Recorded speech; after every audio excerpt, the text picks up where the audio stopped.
doing my best to make you part of us. Hey, this is Phil from Versus the Rest. So today we got another Tucker Carlson. So he makes it really easy. If he brings one a day, I don't mind commenting on him. I think he brings a lot of good stuff, and there's probably a lot that I agree and some I might not agree, which I will address. So let's go with Tucker Carlson. Hey, it's Tucker Carlson. Hey. On Tuesday afternoon, the Biden administration had Donald Trump arrested. It was a pretty big news story. You may have seen it. Really? Just before 9 p.m. that night, as part of its coverage, Fox News ran 2 live video feeds next to one another. On the right, Donald Trump addressed his supporters in New Jersey. On the left, Joe Biden spoke at an event for the Secretary General of NATO in I thought one was arrested and the other one just didn't talk to nobody except his wife in the morning. Washington. Beneath those videos at the bottom of the screen, Fox's banner read this way, quote, "Wannabe dictator speaks at the White House after having his political rival arrested." Those words were up for less than 30 seconds, but the effect that's was good. immediate. Inside Fox, the women who run the network panicked. First, they Really? scolded the producer who put the banner on the screen. Less than 24 hours after that, he resigned. Well, He'd been it's at just Fox true. for more than a decade. He was considered one of the most capable people in the building. He offered to stay for the customary 2 weeks, Offer him something, Tucker. but Fox told him to clear out his desk and leave immediately. Then the company issued a public apology for the 27-second-long wannabe dictator line. Quote, "The Chiron was taken down immediately," Fox's PR department said, and then added ominously it was, quote, "addressed." That was all true, but it was not enough to save Fox News from the ensuing scandal. For a time in the rest of the media, Fox's Jump ship at the assessment right of time, Donald Tucker. Trump's arrest seemed to overshadow Trump's arrest itself. Suggesting that Biden is a dictator, declared the Washington Post, quote, "crossed the line." Alexander Vindman agreed strongly. I mean, he's not a dictator because it's a republic, but I mean, taking off your political opponents and keep attacking them like with other ways and ideas and blame them of what you're also guilty of. Yeah, it doesn't sound really good to somebody that's educated and that's understanding what's going on. Vindman is the perennial MSNBC guest and full-time Ukraine promoter you may remember from Russiagate. On Twitter, he demanded that the Pentagon pull Fox News from all military bases. It is, quote, "absolutely unacceptable for American Forces Network to carry programming that directly, spuriously attacks the Commander-in-Chief of American Armed Forces," That's because of you, Tucker. What did you do? No, that's all right. Vindman wrote. Just missed the video. Let's start it back. No problem. Tuesday afternoon, the Biden is the perennial MSNBC guest and full-time Ukraine promoter you may remember from Russiagate. On Twitter, he demanded that the Pentagon pull Fox News from all military bases. It is, quote, "absolutely unacceptable It's for funny, it's American like, Forces Network Of course, to carry he works for MSNBC, so he's also like a dictator, a news dictator, and he wants his opponents to just like bend down to his demands. programming that directly, spuriously attacks the Commander-in-Chief of American Armed Forces," Vindman wrote. In other words, Joe Biden must ban all criticism of himself because that's what non-dictators do. John Cusack went sense. further still. "For the crime of calling Biden a dictator, Fox should be shut down," wrote the 80s era movie star. Quote, "the government has to take away their broadcasting license," and so on. It was all over the internet. Democrats were... And shouldn't people be allowed to say somebody that he's a dictator? I mean, they've been saying this about Trump. They've been saying he's a fascist. We've been saying that about other leaders around the world. Some of them true, were dictators. Some of them not exactly. Like, who are you to judge? very, very angry. But why were they angry? If the banner on Fox was false, why the hysteria? Lies don't seem to bother anyone anymore. No. If some cable news producer had called Joe Biden a genius or accused him of being secretly Sudanese, would anyone be yelling about it? No, Would because Fox it's not News true. have apologized for it? Yeah. Probably not. You only silence people that are true, like that are saying what they're saying is true or dangerous. Like, well, usually because it's true. Like lies, they kind of just like get erased with the rain. But calling Joe Biden Joe Biden. on Tuesday afternoon, the wannabe dictator. That's the consensus in Washington. Dictator, that stung.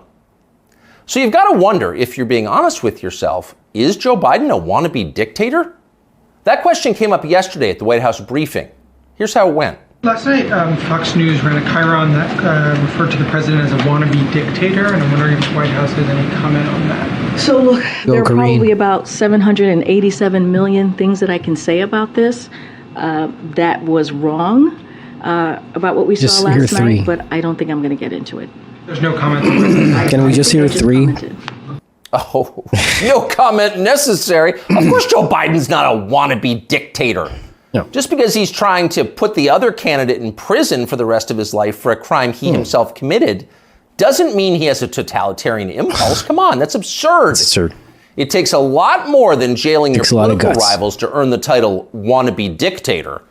That's the consensus in Washington tonight. And in some ways, for once, the consensus may be right. It is not a small thing to be a... It's not really a dictator because, like, the whole party, even the Republican Party, want him out. Wannabe dictator. It's quite a process. There are a lot of steps. First off, there is the money. The one thing that all dictators have in common is they enrich themselves and their families, their tribe, even as the countries they govern grow steadily poorer and more desperate.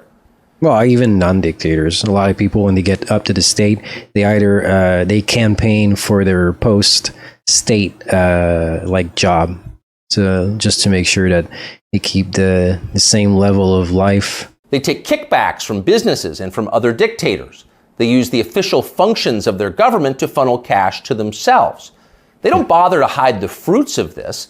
They live in garish mansions with big lawns, far from the teeming cities, even as their own citizens languish in growing poverty, in some cases literally living in tents. Well, I mean, they still deserve a pretty good salary. Like, technically, you want your elected officials to have a decent salary so they are less corrupted.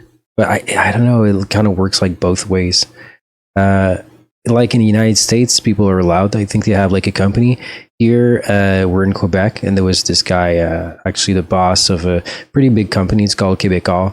And he went to the government, and he was like asked to sell like almost all of that he had in the company. I don't know. They see this the other way. I believe that if somebody's already rich, if they go into politics, it's less chances that it's to get richer. It's more because of what they believe in, or they want like a new challenge or something like that. But like, to make more money, I really doubt like that billionaires and millionaires are going into politics to do that. It's like small time rich people though that don't mind abusing the system that will more likely go into politics thinking that they will make a lot of money. People that, and so the guy should have just left him his company and just name another CEO while you're at the job of working for the government and try to make things as transparent as possible. But selling the company and selling his shares, I don't know. I think it's an abuse on individuals. I don't know. It's like you can't be like to the contrary of fascism, I guess. Like, still need to leave the representatives their way to make money outside of that system if you don't want them to be corrupted. That's pretty much it. It's on the street. So they don't really hide it. It's all pretty blatant. And ordinary people resent it. Of course they do. And wannabe dictators know they resent it. But they don't care. No. There's nothing the population can do about it in a dictatorship. It's no longer possible to fight injustice in a system like that. People can't gather in large numbers to protest the rule of the dictator. If they try that, they'll be arrested by his state security. Well, they're extremists. Services, even years after the fact. A visit from men in body armor at the breakfast table. That happens. And if citizens persist in believing they can gather in groups to protest, they may be shot to death, a bullet to the throat.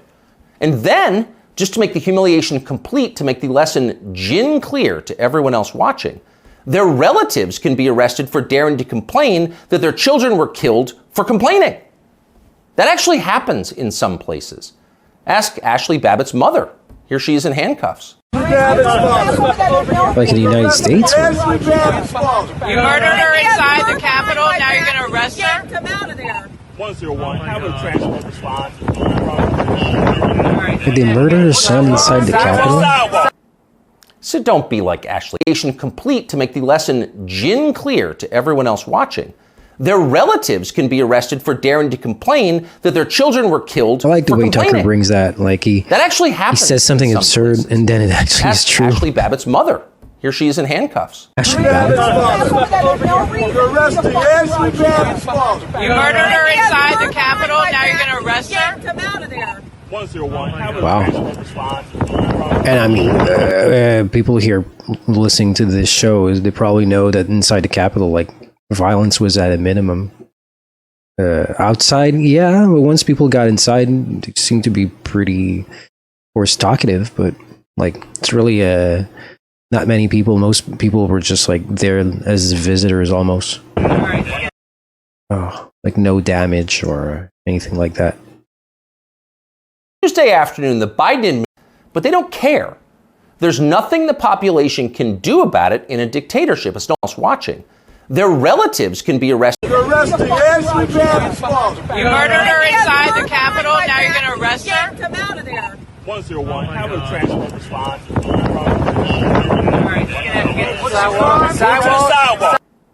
Order so don't followers. Be like Ashley Babbitt's mother, much no less feelings. Like poor Ashley Babbitt. She's dead now. That's the message a wannabe dictator would send. And by the way, it's not just public protests that would be banned. But it's not Joe Biden's decision directly. You wouldn't be allowed I guess. to complain from your own home. Unauthorized opinions expressed on the internet would be censored. Go too far, press too deep, tell too much truth, and they'll just erase your opinions. They have no choice, really. It's a matter, as they say, of trust and safety. You must trust the leader, or else you will jeopardize his safety. Not that you really can jeopardize his safety at this point. The leader has nuclear weapons, and you don't. He'll remind you of that from time to time. And in any case, you're in the process of being disarmed anyway, along with everyone else who has shown questionable loyalty to the leader. Well, mental issues. Those who support the regime can keep their weapons and use them freely, including on public transportation. That's a core civil right for them.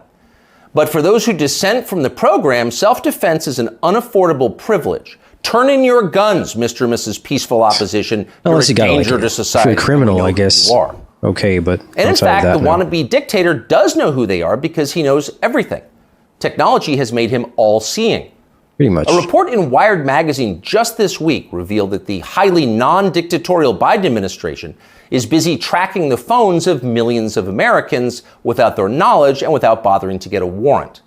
And at the same time, the same non-dictatorial administration is stockpiling a massive trove of damaging information about these same Americans. Oh, everybody. It's metadata. They just save everything, every single thing, everything you say, everything you talk. Nobody's like listening to it. But if ever there's something they want to find dirt on you, they're going to do it. They got the information. They probably...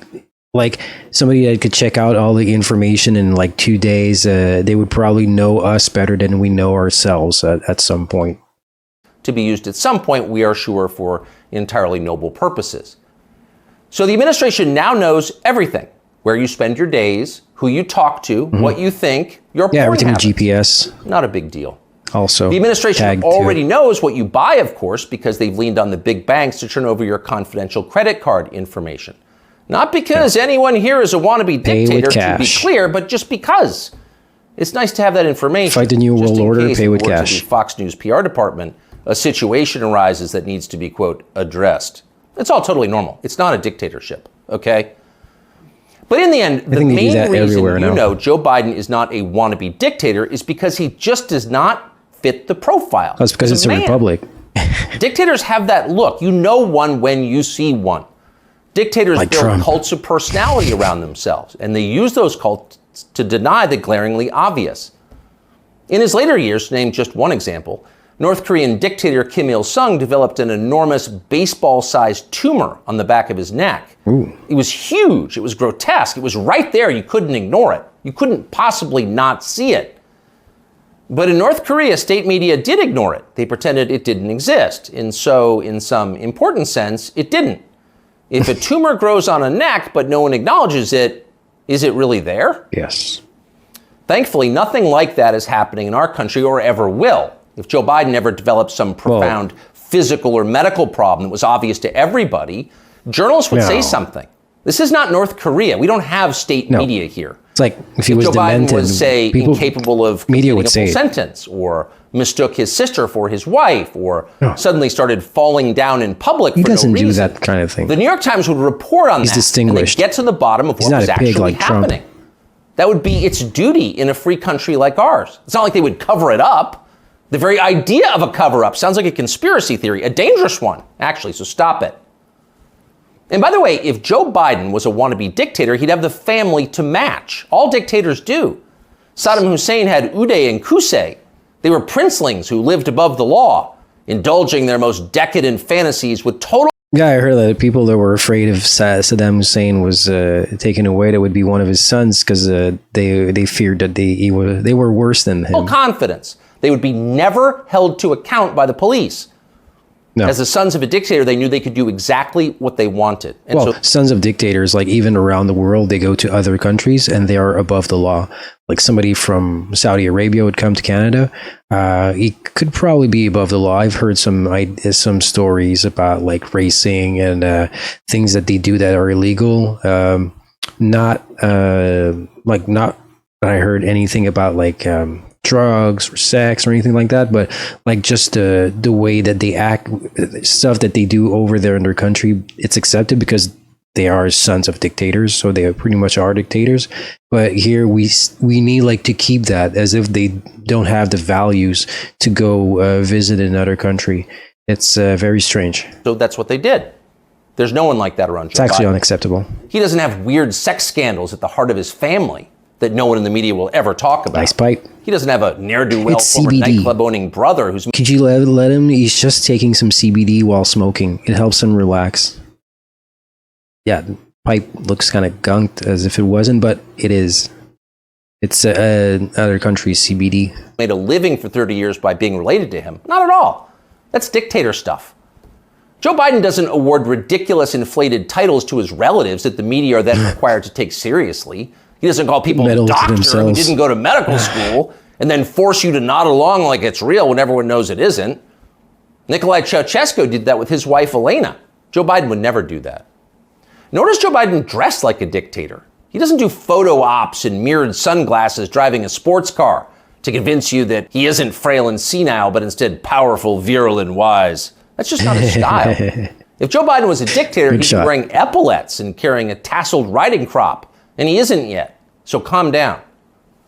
If he was a dictator, Biden's speeches would look like Nuremberg rallies. A blood-red backdrop, armed soldiers by his side, screaming about crushing his eternal enemies. Writing the pictures. Honestly, Biden did come close to that one time last September in a speech in Philadelphia. But it wasn't in any sense like a movie, dictatory, which you would see like in a movie. It was necessary.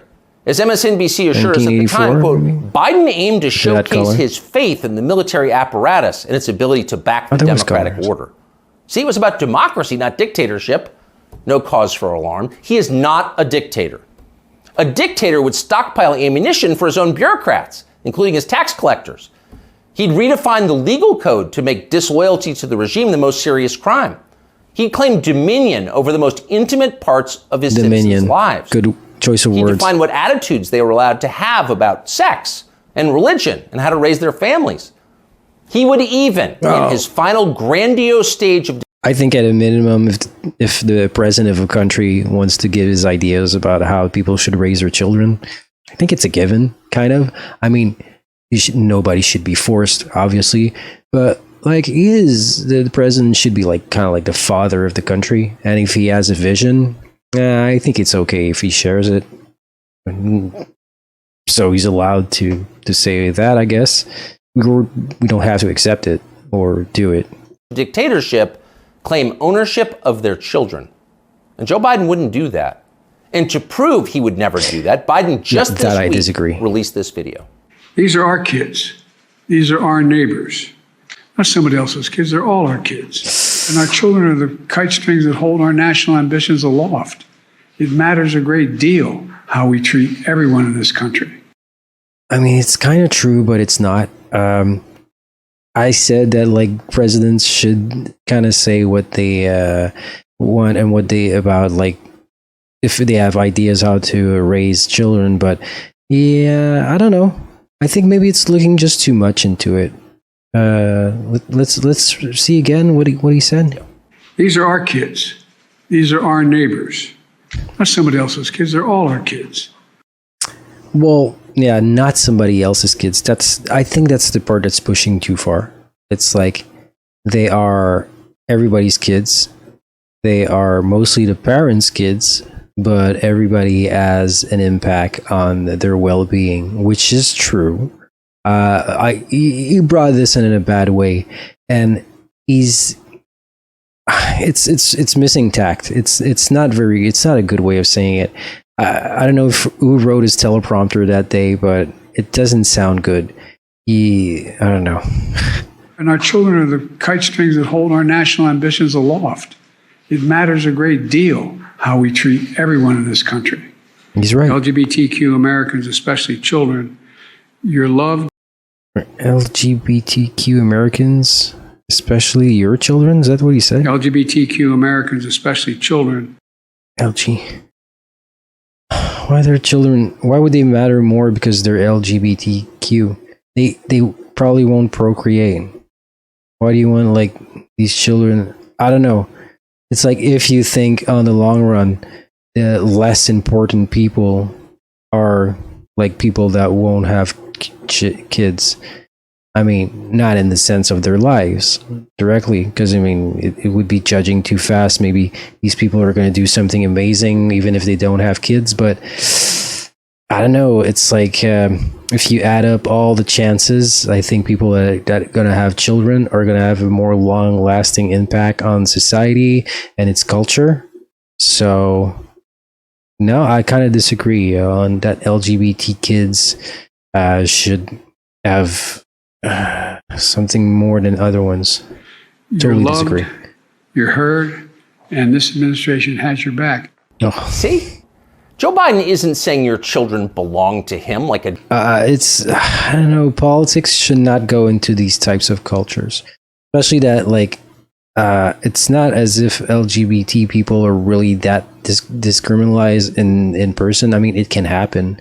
And I'm sure that... I think that the pushback from society, because they're sick of it, of LGBTQ, that there are some people that stick to themselves and just live out their lives, and they are LGBTQ, and they just they could be facing a backlash from that, and they don't deserve it. But on the other hand, it's because that they like put their movement to in front. It's because they're very loud that people dislike them, and it's mostly because you started targeting children.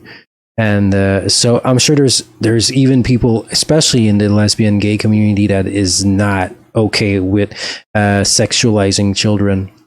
I think most of them aren't, and I'm pretty sure a lot of them, they don't even want to be with the everything else that comes after LG. Like, they're happy with that. They were liberated. I don't feel as if pride is the right word, but an achievement to be at least accepted and not be killed for their sexual preferences. I think it was a great way to enhance society. And at this point, I think it's always been there. It's Its final grandiose stage of dictatorship, claim ownership of their children.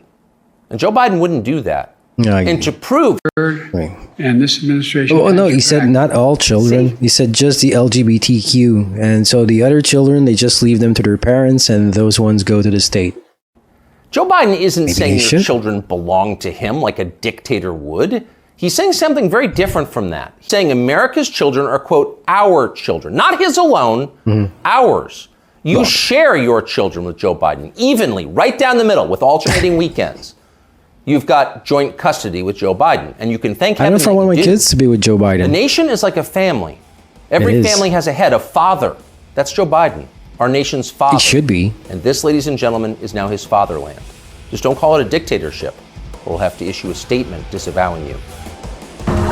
I don't know. I don't think that being like a father of a nation is being a dictator.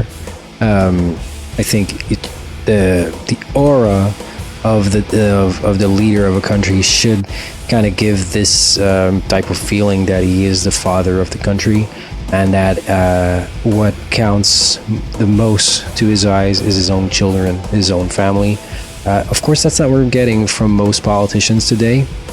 I mean, even Donald Trump, I'm pretty sure. Well, I think if he didn't care, he would not have ran to politics. It was just useless for him to do it. He had money. He had kind of like a fame. He didn't have infamousy. He wasn't infamous, or like people didn't hate him before he wanted to become president. So he like ruined his. He's going to be known like historically, mostly because he was president of the United States first.